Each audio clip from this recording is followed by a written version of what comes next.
Soul धीरे ही सही बढ़िया गेम आया उनका मिरामार का। जी हाँ, और टीम सोल की भी जो कंसिस्टेंट को फेवर करता हुआ और एस की क्या कुछ अर्ली ऑन जो निशान उठ, उसके बावजूद वो पार्टोना पर नहीं गए और देखिए कौन ड्रॉप होता है इम्पाला ऑन जोन के लिए तैयार नजर आ रही है। और पिछला मुकाबला तो विक्टोरिया सुमस के लिए उनको कैरी फॉरवर्ड प्लेयर्स को देखा, जी नहीं गाड़ी वहां पर रोक दी, मुझे ऐसा लगे के फिनिक्स के ऊपर। और फिनिक्स तो आज एक बहुत उम्दा फॉर्म में चल रहे हैं। शुरुआती 2 मुकाबलों में ही 10 से ज्यादा फिनिशेस उन्होंने निकाल दी और ऐसे में कियो लमाओ पूरा मौका उनके पास रहेगा, लेकिन टाइमिंग कियो लमाओ ने उस खिलाड़ी को क्या देखा नहीं है। अब फिनिक्स व्हीकल लेके यहां से निकलते हुए नजर आ रहे, कियो लमाओ कब देंगे वो शॉट्स। चलिए, मुझे लगता है शायद यहां से वो शॉट्स देना चाहते नहीं है, और जिस दिशा में अभी फिनिक्स जा रहे हैं वहां तो ट्रू रिपर्स की फील्डिंग ऑलरेडी सेट है। और शायद इसीलिए यही एक कारण जहां पर उन्होंने वो शॉट्स दिए नहीं। याद करिए वो शायद सर्वाइवल स्टेज का या फिर सेमीफाइनल्स का वो दौर था जहां पर कुछ ऐसा हमने देखा था ट्रू रिपर्स और नेबुला के बीच में। हालांकि व्हीकल उनके पास मौजूद है, एक स्मोक उन्होंने किया, मुझे लगा शायद वो व्हीकल लेके यहां से निकलना चाहे, पर अब तो मल्टीपल प्लेयर्स आ चुके हैं ट्रू रिपर्स के, और ऐसे में अब फिनिक्स का यहां पे बच पाना वो थोड़ा मुश्किल रहेगा। वो ग्रेनेड बेहतर और वो कनेक्शन बनाएगा हर्ष, उनको टेक डाउन किया है फिनिक्स ने। नेबुला के बाकी के प्लेयर्स अभी तक क्लोजिंग करे नहीं है, बट जी हाँ, व्हीकल लेके धीरे धीरे नोमी वो जरूर थोड़ा क्लोज आए हैं। कियो लमाओ फाइनली उन्होंने अपनी पोजीशन बनाई और क्या बढ़िया shot Phoenix, he is looking on a different level, एक जंप शॉट, एक और नॉक, और यहां पर पूरी स्क्वाड ट्रू रिपर्स की बाहर हो गई, पर Phoenix someone give him a medal. क्या बेहतरीन वो शॉट्स के कनेक्शन, चाहे क्लोज क्वार्टर्स हो या फिर वो स्प्रेस या फिर वो क्रॉस एयर प्लेसमेंट, सब कुछ अव्वल दर्जे का। एक नॉर्मल प्लेयर समझ के जिस प्लेयर को आगे जाने दिया कियो लमाओ ने, वो पूरी टीम खा गया वहां पर। बाहर हुए के लिए इधर उधर जाना भी नहीं, हालांकि 2000 से कहीं ज्यादा मौजूद है पास, काफी आसानी से एक बढ़िया एरिया सर्कल के अंदर का आ जाएगा। मैड किंग्स उनकी रोटेशन काफी उम्दा, और यह नेबुला की वो देखना इंपॉर्टेंट है कि सर्कल के अंदर रास्ता किस प्रकार से वो अपना खोजते हुए नजर आएंगे। ओरंगुटैन उनकी तरफ से भी बढ़िया रोटेशन, आप देखिए जो ऑडियंस है वो भी अप्रिशिएट करते हुए उस एफर्ट को। और क्या बढ़िया तरीके से वहां पर फिनिक्स को बचाया भी गया, क्योंकि वो जो आखिरी खिलाड़ी बचे हुए थे बहुत लेट रोटेट किया था, बिल्कुल वेस्टर्न एजेस से घूम कर आए थे। इस बार शायद थोड़ा प्रेडिक्शन किया गया था कि हाँ भाई जोन इधर ही जा सकता है, सीधा ऊपर से आए, और जोन का बढ़िया एडवांटेज अब उस टीम के पास। जी हाँ, वो लगभग सेंट्रल एरियाज में आपको जो एक प्लेयर है उनके वो देखने को मिल जाएंगे, नकुल, और बाकी के प्लेयर्स वो भी अब कोशिश करेंगे कि जल्दी वो रीयूनाइट हो। ऊपर से गॉडलाइक की बात करें तो वो भी सर्कल के अंदर आते हुए, बट अभी टीम आर्यन और वशिष्ठा ई स्पोर्ट्स वो एक दूसरे के आमने सामने, और आर्यन से अकेले आर्यन ही है, बाकी के प्लेयर्स अभी भी थोड़ा पीछे देखने को मिल रहे हैं, पर व्हीकल्स उनके पास भी मौजूद रहेंगी, और ऐसे में आर्यन उनको टाइम बाय करना है जितना ज्यादा वो कर सके, इंतजार कर रहे हैं, बट जी नहीं, आर्यन वो आगे जाकर के शॉट्स लेना चाहते हैं। ओवर कमिट यहाँ पे किया जरूर गया, और वशिष्ठा ई स्पोर्ट्स उन्होंने बिल्कुल भी देरी की नहीं, इंस्टेंटली वो नॉक निकाला, बट मेजी टीम आर्यन के बाकी प्लेयर्स आ गए, थोड़ा समय का तो इंतजार किया जा सकता था। मुश्किलें काफी ज्यादा हुई टीम आर्यन के लिए, और जैसे हम कह भी रहे थे ना कि इंडिविजुअल परफॉर्मेंस टीम आर्यन का बढ़िया रहा है अभी तक, और जब एज अ टीम खेलने की बारी आती है तो वहां पर वो लैक करते हुए नजर आए। और यहाँ पर हेनरी उनका भी एलिमिनेशन हुआ, नॉक किसी और ने किया, फ्रैग कोई और लेकर गया। सिंसिनाटी किड्स उनको वो फ्रैग मिले नहीं, पर स्केरी जॉर्ज वो जब उनको शॉट पड़े वो गाड़ी से उतरे भी नहीं और वहीं पर उनको गिरा दिया गया। काफी बढ़िया जो प्रेडिक्टेबल स्प्रेस थे वो हमें देखने को मिले स्किप्स के द्वारा। दूसरी तरफ स्नो जॉर्ड उन्होंने एडमिनो को डाउन किया है। सिंसिनाटी किड्स क्या वो फुल हार्टेडली कमिट करना चाहेंगे इस फाइट में, अब वो देखने वाली बात है, क्योंकि एक ही नॉक आया है, 3v4 की ये सिचुएशन है, और अगर ये फाइट वो जीतते हैं तो सर्कल के अंदर एक बढ़िया एज का एडवांटेज उनको मिल जाएगा विद प्रॉपर इंटेल। और ये लीजिए हेक्टर वो स्वयं आए, स्केरी जॉर्ड, अब उनको जो रिवाइवल है वो भी दिया जाएगा। और वही बात करें सिंसिनाटी किड्स की, तो उनके प्लेयर्स अपने आप को थोड़ा बहुत रीपोजिशन करते हुए, पर मुझे लगता नहीं कि अभी के लिए ये फाइट शुरू होने भी वाली है। और सबसे अच्छी बात संभव नहीं हो पाया, सिम्प ने इतने सारे स्मोक्स डाले और उसके बावजूद वो रिवाइवल संभव नहीं हुआ। मिस्टीरियस 4 उनको अपना पहला फ्रैग मिल चुका है। दिक्कतें यहाँ पे टीम गॉडलाइक के लिए बढ़ती हुई, पहला मुकाबला वो भी उतना बेहतर नहीं गया, और शुरुआत से ही हम देख रहे हैं वो इनकंसिस्टेंसी। और शुरुआत में सिर्फ ग्रैंड फाइनल्स की नहीं कर रहा हूँ, शुरुआत में बात कर रहा हूँ पूरे बीएमएचडी की, दिक्कतें उनकी बढ़ती हुई नजर आई। बट एक टीम जो हमेशा से कंसिस्टेंट आपको देखने को मिलती है, टीम ओरंगुटैन, सर्कल के अंदर वो मौजूद है। विक्टोरिया सुमस वो काफी करीब उनके देखने को मिल रहे हैं, एक ही ओपी उन्होंने अपने आप को रिपोजिशन किया और शायद इंतजार अब वो जोन शिफ्ट का भी जरूर से रहने वाला है। आरू वो ऑलरेडी एक बेहतर एरिया में मौजूद है और ये लीजिए जोन का शिफ्ट आया, एक हार्ड नदन शिफ्ट हमें देखने को मिलता हुआ। अभी के लिए team soul, god like, mysterious 4, K9 ये सारी टीम सर्कल के अंदर वो सेंट्रल एरियाज उनके पास जरूर रहने वाले हैं। और ओरंगुटन अब पीछे विक्टोरियस सुमुस से फाइट लेने की कोई आवश्यकता नहीं है, पहले जोन को प्राथमिकता देनी पड़ेगी। और आप सोचिए कि K9 कितना ज्यादा खुश होंगे क्योंकि पिछले 2 मुकाबले K9 के लिए काफी खराब रहे और अब तो उनके पास जोन का पूरा एडवांटेज आ चुका है। ओरंगुटन आतंकी हैं जो जोन के एजेस तक पहुंच गए और बहुत आसानी से वो पहुंच गए। नाम मैं ले ही रहा था कि वेस्टगॉड वो यहाँ पर डाउन कर दिए गए। हालांकि रिवाइवल अभी भी संभव है, मुझे लगा आरू वो भी गिर गए, पर चलिए सही सलामत वो कंपाउंड्स के अंदर पहुंच गए। जी हाँ, लेकिन अभी भी जो चैलेंज है वो बड़ा रहने वाला है टीम ओरंगुटन के सामने। वो डिपेंड करता है कि क्या गॉड्स रेन वो पुश इन करना चाहते हैं। अभी के लिए तो वो सिर्फ और सिर्फ अपनी पोजीशन को होल्ड ही कर रहे हैं। वहां पे फाइट्स देने की जो इंटेंट है वो दिखाया नहीं गया। लेजेंड मीनवाइल उन्होंने क्लच गॉड को डाउन किया, वहीं स्केप्स वो रहेंगे जिन्होंने हेक्टर को डाउन किया है। और आप देखिए वो रेस्क्यू मिशन पूरी तरीके से सक्सेसफुल। स्केप्स जिन्होंने हेक्टर का फिनिश कंफर्मेशन निकाला और वसिस्ता ई-स्पोर्ट्स नुकसान उनके खेमे में भी आता हुआ। पर आप सोचिए मैड किंग्स जहां पर वो नॉक निकाला गया टीम सोल के द्वारा, वहां पर टीम आर्यन मौजूद है और अभी भी टीम आर्यन के 2 प्लेयर के बीच में इतना बड़ा स्प्लिट क्यों है? जहां पर साइरिक्स को देखिए वो मिस्टीरियस 4 के प्लेयर्स के पास है, डिवोटी वो मैड किंग्स के प्लेयर्स के पास है। Team Aryan no doubt 4 matches में 64 पॉइंट्स उन्होंने निकाले, पर हर बार वो कारनामा आसान नहीं होगा। ओरंगुटन की तरह वो कंसिस्टेंसी मेंटेन करनी होगी। गॉड्स रेन उनके घर में घुसकर ओरंगुटन वो इस फाइट को अंजाम तक पहुंचाना चाहते हैं। ये किस लेवल का कॉन्फिडेंस है? आप देखिए तो ओरंगुटन को एक नॉक निकाला, इंस्टेंटली प्लेयर पुश इन करते हुए नजर आए। अब एक खिलाड़ी के सामने 3 खिलाड़ी है और इंस्टेंट नॉक जो विज़गॉड ने यहां पर निकाला, फिनिश कंफर्मेशन भी आएगा। गॉड्स रेन वो बस देखते रह गए, पहले नॉक गॉड्स रेन ने निकाला बट ओरंगुटन उन्होंने रीसेट किया, इंस्टेंट वो पलटवार। और ये दिखाते हैं 2 टीम्स के मानसिकता के बीच का डिफरेंस। बट चलिए अब गॉड्स रेन वो भी पुश इन करने को तैयार है। आतंकी वो डाउन और ऐसे में आरू उनको एक ओपनिंग यहाँ पे निकालनी पड़ेगी। जस्ट सामने वो रिवाइवल एग्जीक्यूट हो रहा था। डेस्ट्रो उन्होंने कुछ शॉट जरूर दिए लेकिन एचपी दोनों ही खिलाड़ियों की कम है और वो दोनों खिलाड़ी फाइट लेने के लिए आगे आ गए।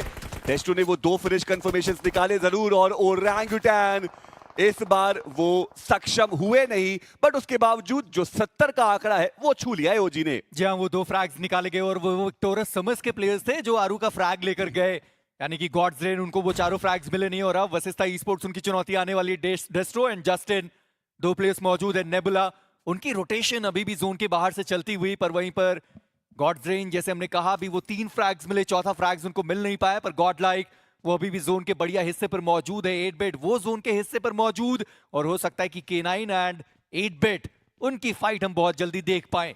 सर्कल एक हल्का सा जो वेस्टर्न शिफ्ट है वो यहाँ पे आता हुआ नजर आया है और K9 के पास अभी भी काफी बड़ा जो ब्रीदिंग स्पेस है वो देखने को मिल रहा है। सिंसिनाटी किड्स के जूसी वो निंजा बॉय के थोड़ा नजदीक जरूर है, बट नेबुला को आप देखिए जैसी सर्कल बना, एक एंटी क्लॉकवाइज जो रोटेशन है वो हमें उनकी देखने को मिल रही है। अब बिल्कुल ब्लू लाइन के एजेस के राउंड से वो रोटेट कर रहे हैं, लेकिन वो यहाँ से जाएंगे किधर अब वो भी एक देखने वाली बात रहेगी, क्योंकि हर एक एज वहां पे कोई ना कोई टीम मौजूद है। फाइट लेनी पड़ेगी नेबुला को अगर जोन के अंदर जाना है तो, और वो उतना आसान होगा नहीं। और साथ ही साथ व्हाइट वॉकर्स उनको भी तो सर्कल के अंदर पहुंचना है। चलिए एक्विनॉक्स उन्होंने दूसरी तरफ K9 के स्लग को डाउन किया। वो जो हम बात कर रहे थे कि 8-बिट और K9 के बीच की फाइट शुरू हो सकती है, फाइनली हो चुकी है। जहां पर वहां पर सिंसिनाटी किड्स और टीम सोल उनकी भी फाइट की शुरुआत हुई है। एक नॉक निकाला गया पर स्लग उनको यहां पर छोड़ दिया गया। K9 उनको भी पता है कि अभी सर्वाइवल बहुत जरूरी है, क्योंकि जैसे हमने कहा अभी इरंगल का मैदान वो भी उनके लिए खराब गया था। फिर हमने मिरामार को देखा जहां पर 2 प्लेयर बचे हुए थे, थोड़े बहुत पॉइंट्स वो लेकर गए, पर K9 रोंडो से शुरुआत करी थी, 23 अंक का वो चिकन डिनर लेकर गए थे अपनी टीम के लिए। और अभी 3 खिलाड़ी मौजूद और सामने 8-बिट उनकी एक बड़ी चुनौती टीम 8-बिट वो भी 2 फ्रैग्स के साथ मौजूद। बीस्ट वो थोड़ा दूर निकल गए, कंपाउंड अब उनके पास मौजूद है, पर एफएस की स्क्वाड वो भी बहुत ज्यादा करीब।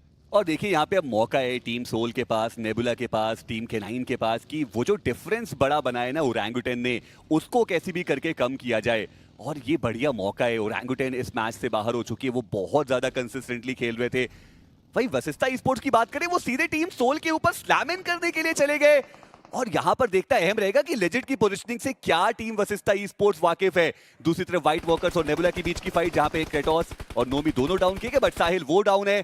और ये जो माया जाल बिछा रखा है टीम सोल ने, मुश्किल रहेगी वशिष्ठ स्पोर्ट्स के लिए। बट गॉब्लिन वो डाउन है, एक फॉलोअप ग्रेनेड जाएगा, गॉब्लिन का फिनिश कंफर्मेशन आया और ऐसे में मौका है कि साहिल को रिवाइवल भी मिल जाए। पर टीम सोल उनकी तरफ से ये एक बहुत बड़ी गलती, जहां आप सोचिए कि जो कंपाउंड है उसको छोड़कर दो जो माउंटेन है वहां पर चले गए खिलाड़ी, और जो दो खिलाड़ी थे वो पीछे की साइड पर चले गए, पर लेजेंड उन्होंने शॉट्स मिस कर दिए और डेस्ट्रो जो नॉक निकालना चाहिए था लेजेंड को वो निकाल नहीं पाए, और S12 के उसके अंदर अब तो गोलियां मात्र एक मौजूद है।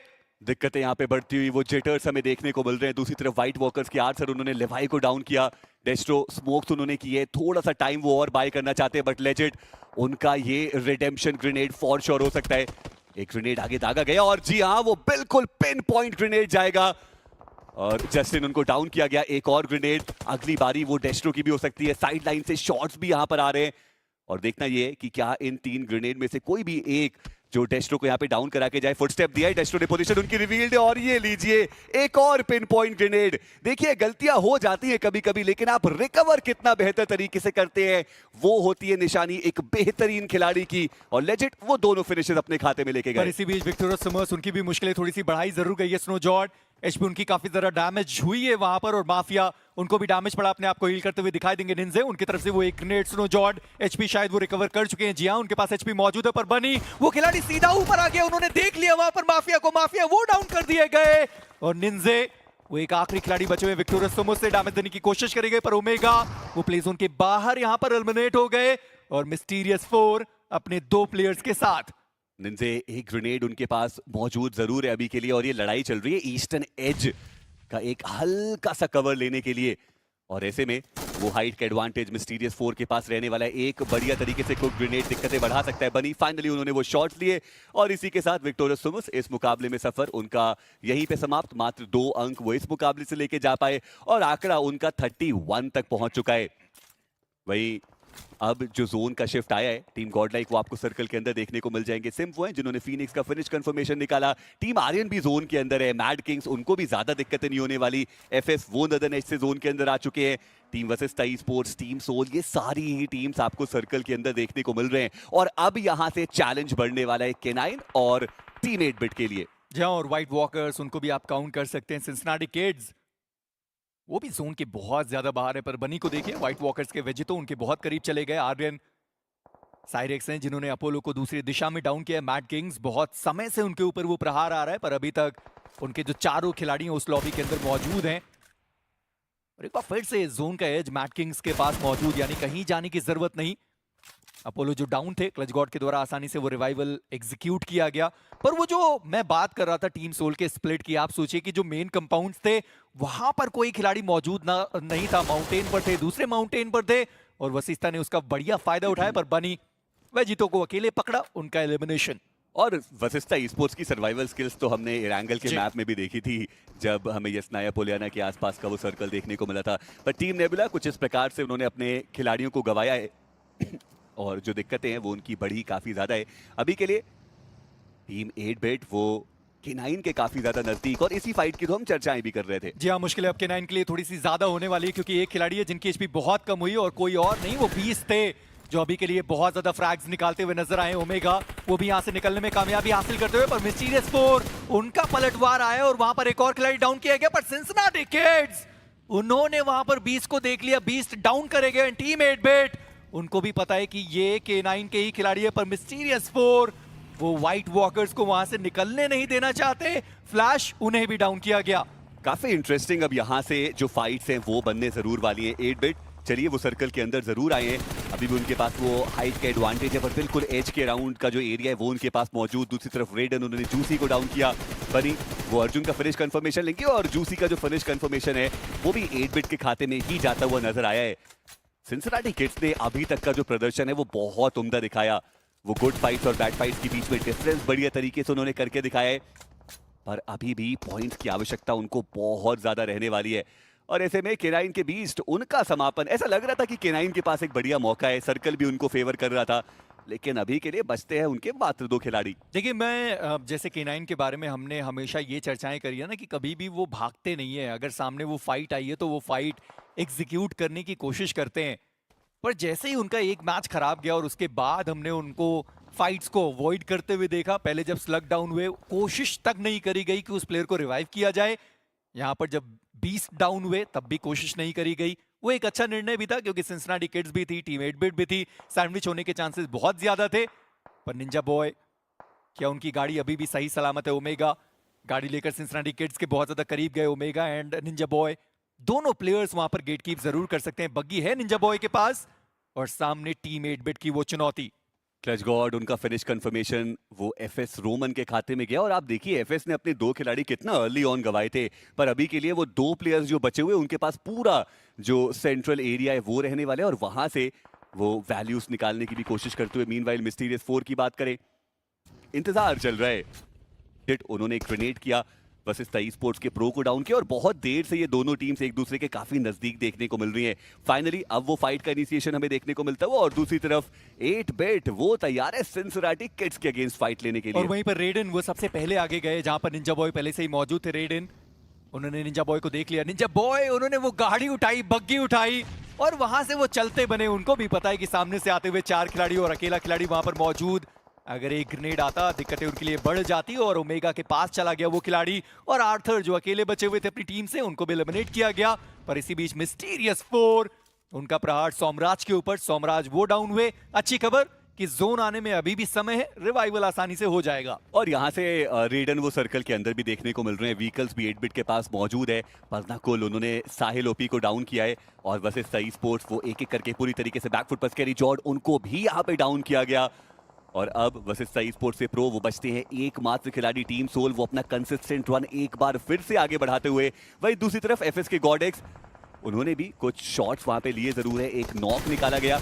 मैट किंग्स के प्रो बहुत ज्यादा ओपन में थे और लेजेट वो इस हाइट का भरपूर एडवांटेज उठाते हुए। पर अब देखना यह कि लेजेट वो कैसे अपने प्लेयर्स के पास जाने वाले। पर ओमेगा जो डाउन थे उनका एलिमिनेशन हुआ। सोमे का वो ग्रेनेड गया। निंजा बॉय एक आखिरी खिलाड़ी बचे हुए, ज्यादा देर तक नहीं बच पाए। सोमे का एक और ग्रेनेड, निंजा बॉय वो डाउन हुए। और K9 ये पहला मुकाबला जहां पर वो 0 पर गए, शायद वो इरांगल का मैदान भी था जहां पर वो 0 पर गए थे। पर टीम 8-बिट अब वो फाइट करने के लिए तैयार है। सौम्य एक और नॉक निकाला है सोमराज के ऊपर और सौम्य क्या बढ़िया प्रदर्शन इस खिलाड़ी की तरफ से। एक और ग्रेनेड वहां पे दागा जरूर गया है और अगला निशाना वो एस पावर रहने वाले हैं। सौम्य आज एक अलग ही लय में देखने को मिल रहे हैं। वही रेडन की बात करें वो थोड़ा क्लोज इन करेंगे और उस डिप में जो रिवाइवल है वो एग्जीक्यूट करना चाहते हैं। ये फाइट अब सर्कल के अंदर हो रही है। सौम्य को आप देखिए एक बार फिर से वो सबसे आगे गए लेकिन इस बार नहीं, यहाँ पर उनको डाउन किया गया है जेरेफ। अब उनके ऊपर वो वार आने वाला है और सौम्य उनको तो रिवाइव भी मिलेगा इंस्टेंटली। जो शटडाउन है वो हमें देखने को मिलता हुआ। एक्वानॉक्स अभी भी उनको थोड़ा और आगे आना पड़ेगा वरना ब्लू का डैमेज तो उनके ऊपर भी आएगा। मैं तो बस ये देख रहा हूँ कि गॉडलाइक जो थर्ड पार्टी करने के लिए आई थी वो खुद दूसरी टीम का शिकार हो गए।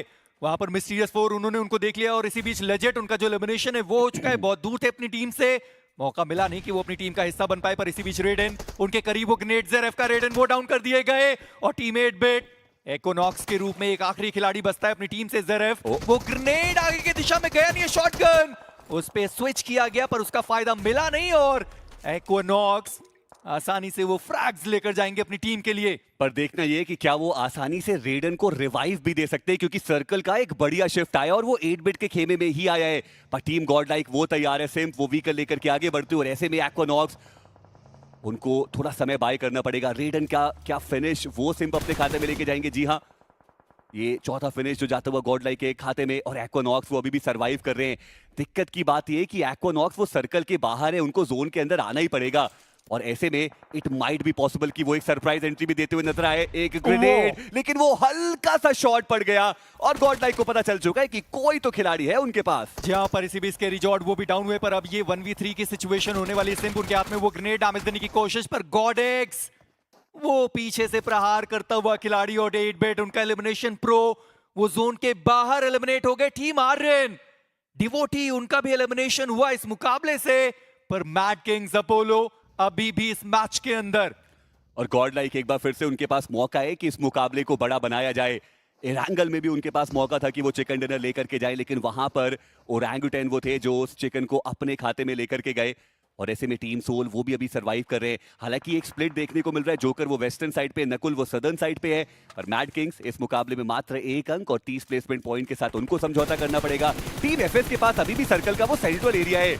सिम की तरफ से कुछ शॉट्स डैमेज जरूर दिया, लेकिन नॉक वो अभी तक आया नहीं। पर आप मिस्टीरियस 4 को देखिए, एंकी 8 टोटल फ्रैग वो टीम निकाल चुकी है। क्या बढ़िया प्रदर्शन अभी तक रहा है। पर पंक वर्सेस जोकर की ये फाइट है। अभी तक जोकर को हमने बढ़िया 1v1 के वो बैटल लेते हुए देखे हैं। सामने से एक मोलोटॉव आता हुआ, पंक उनको अपने आप को बचाकर रखने की जरूरत है। पीछे से जो कवर फायर है वो भी आ चुका है। जॉनथन वो फाइट लेने के लिए आ चुके हैं। जोकर वो 5 ग्रेनेड उनके पास मौजूद है, पर जॉनथन वो सीधा आगे, और नकोल उनका वो सही समय पर कवर फायर। मिस्टीरियस 4 उनकी वो थर्ड पार्टी है। सिम्प वो डाउन हुए। जोकर उन्होंने सिम्प को एलिमिनेट किया है। गॉड लाइक उनका एलिमिनेशन इस मुकाबले से।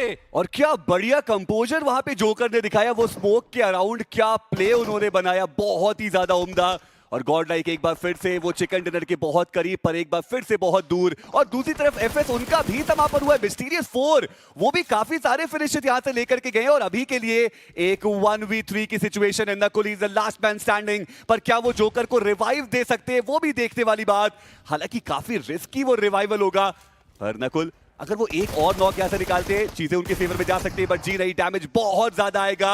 और मिस्टीरियस 4 जिन्होंने सेमीफाइनल्स के आखिरी मुकाबले से वो कमबैक किया था, यहां पर भी आखिरी मुकाबले में एक बड़ा कमबैक 23 पॉइंट्स के साथ। तो फ्रैग पर भी हमने उनको यही वो किया है, पर मिस्टीरियस 47 का हमें देखने को मिला। पर मेरी अभी तक हमें लग रहा था कि मिस्टीरियस 4 एक ऐसी टीम है जो शायद इस मुकाबले के बाद उस डिफरेंस को थोड़ा कम किया जाएगा, ताकि कल के दिन पे ओजी ऐसा भी ना हो कि हमें फील होने लगे कि ये तो काफी आसानी से जीत चुके हैं। I mean, अभी थोड़ी देर में हमारे सामने वो ओवरऑल स्टैंडिंग्स आएंगे तब बात आएगी, लेकिन K9 को क्या हुआ है, ऐसा ना हो जाए कि एक चर्चा जो रहती है कि जो भी फाइनल्स के पहले गेम में चिकन निकालता है वो भी बहुत नीचे गिर जाता है, कहीं K9 उसका शिकार ना बन जाए। लेकिन चलिए नजर डालते ओवरऑल स्टैंडिंग्स के ऊपर, जहां पर 70 और 66 ये 4 अंकों के फासले में एक ट्रॉफी, एक सपना, एक कमिटमेंट जो इन्होंने अपने आप से करी है, वो आकर के रुक चुका है। कल और परसों ये 2 दिन, ये 12 गेम्स, और ये फासला या फिर कोई और टीम आकर के इस फासले को क्लोज इन करने वाली है। It's gonna be a day of some amazing डोमिनेंसेस।